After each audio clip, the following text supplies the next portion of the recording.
Congratulations on purchasing a Ski Mojo. Before you can use the Ski Mojo on the slopes, you need to ensure it is correctly fitted to you. First of all, remove the Ski Mojo from its packaging. If the shin straps are not already attached, you will need to fit a shin strap to each arm of the Ski Mojo. Simply push the single hole in the shin strap over the stud on each arm.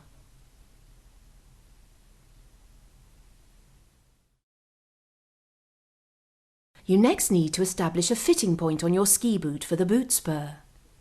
First, work out where the centre line of your boot is. This is a line running up from the centre of the sole of the boot.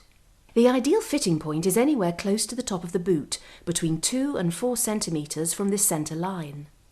Once you have established the fitting point, you will need to drill a hole for the boot spur. Remove the inner lining of your ski boot, and using a drill with a 5mm drill bit attached, drill a hole through your ski boot at the position you marked. Take care here to hold the boot with your hand well away from where you're drilling. Now select which spur bolt is right for your ski boot. Both a long and short bolt are provided. Attach a washer to the long bolt, then push the bolt through the hole from the inside of the ski boot. Hold the spur next to the bolt to check it is the right length, changing the bolt if not.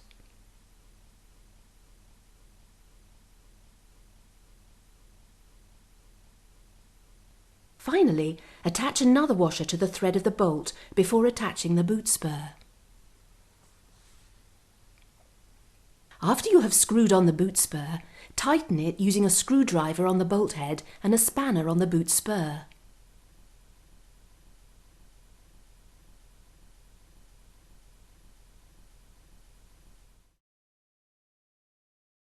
The sliding guide sleeve supplied on your boot rods will help you to establish the correct rod length for you.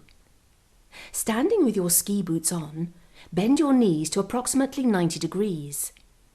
Holding one of the rods vertically with the boot connection end pointing upwards, push the rod into the crook of your knee. Slide the guide up or down until the bottom of the sleeve is in line with the boot spur. The top of the sleeve, at the end closest to the release mechanism, is where you need to cut the rod. First, use a hacksaw to mark the rod. Then remove the sleeve and cut the rest of the way through the rod. Finally, use a file to smooth off any rough edges. Cut the other rod to the same length.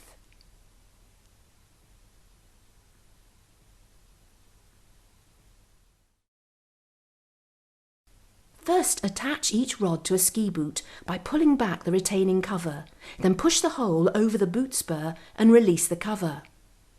Now, slide the socket on the calf piece onto the rod, then wrap the shin strap around your leg and pull tight to fasten. You need to do this for each leg. Next, you need to establish the height for the posture strap connection. Hold the posture strap under your backside, roughly at the height at which you would ride a T-bar lift. Holding the posture strap in this position, pull one of the Ski Mojo arms backwards until it lines up with the strap. Now connect the hooks on the posture strap to the loops on the Ski Mojo arm at this point. Once attached, recheck your positioning. As you can see here, the strap is too high and needs to be moved down.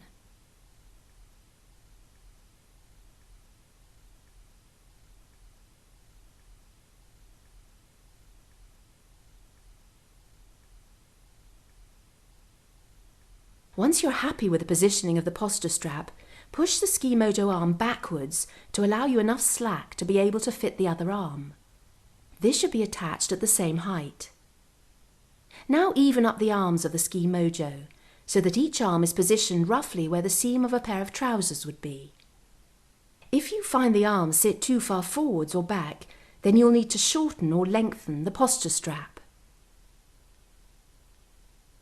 If you need to change the length of the posture strap, first use a screwdriver to undo the 2 screws that attach the hooks to the posture strap. Next, remove the hooks and push out the rear fixing.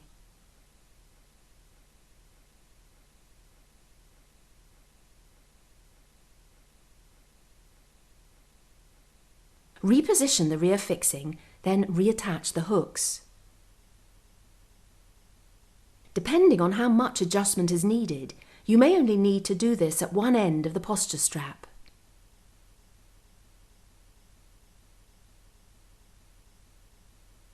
Once you're happy with the fitting of the posture strap, you can trim off the excess material using the cutting lines provided. We would recommend trying out your Ski Mojo before trimming the excess in case you need a Mojo belt. The Ski Mojo is supplied with a power level on its lowest setting, but this can be adjusted to your personal preference.